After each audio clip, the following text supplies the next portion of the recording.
সুবর্ণা মোস্তফাকে অমিকরিন প্রশ্ন করেছিল, আচ্ছা, হুমায়ুন ফরিদীর সাথে আপনি 22 বছর তার সহধর্মিণী ছিলেন, হঠাৎ কি হয়েছিল যে আপনারা আলাদা হয়ে গেলেন? সুবর্ণা মোস্তফা ছোট করে উত্তর দিয়েছিলেন, বন্ধুত্বটা নষ্ট হয়ে গেছিল। তারপর আস্তে করে বলেছিলেন, হুমায়ুন ফরিদী যেহেতু আমাদের মাঝে আর নেই, কাজেই আমি বলতে চাই না এর চেয়ে বেশি কিছুই।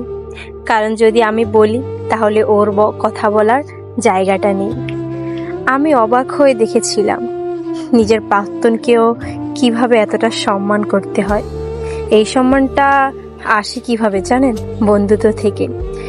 কারিনা কাপুরের কাছে আরবাজ খানের সাথে সদ্য ডিভোর্স হওয়ার পর বলিউড সুপারস্টার মালাইকা অরোরা বলেছিলেন, ডিভোর্স হওয়ার আগের রাতেও আমরা আলোচনা করেছিলাম, আমরা কি একসাথে থাকতে পারি, শুধরে নিতে পারি নিজেদেরকে। তারপর দেখলাম সম্ভব না, but we still have good friendship. দুটো সাক্ষাৎকারে একটা জায়গায় মিল পেয়ে গেছিলাম।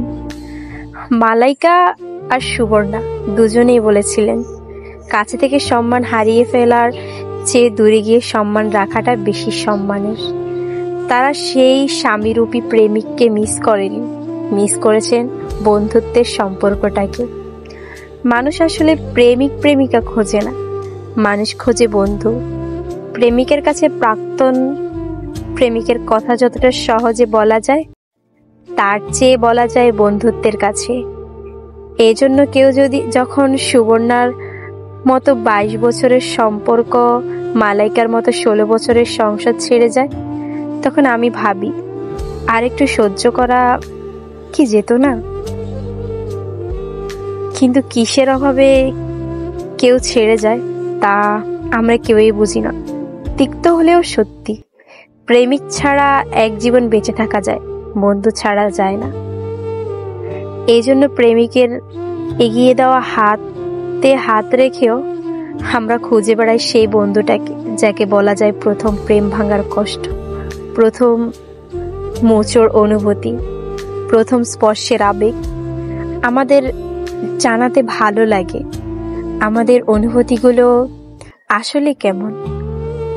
আমি বুঝেছিলাম প্রাক্তনের কথা শুনতে শুনতে তাদের সাথে স্বস্তির থাকা যায়। জীবনে প্রেম ছাড়া বেঁচে থাকা কঠিন না, কঠিন একজন কাছের বন্ধু ছাড়া বেঁচে থাকা। আপনি হয়তো বলবেন, দিন শেষে মানুষ আকাশের মতো একা, কিন্তু আমি বলবো, মানুষ আকাশের মতো একা হলেও আকাশ জুড়ে ভেসে থাকা মেঘদলের মতো ধোঁকা। আমি নিজের জন্য মেঘ খুঁজে পেলে আমি একজন বন্ধু পাবো না কেন?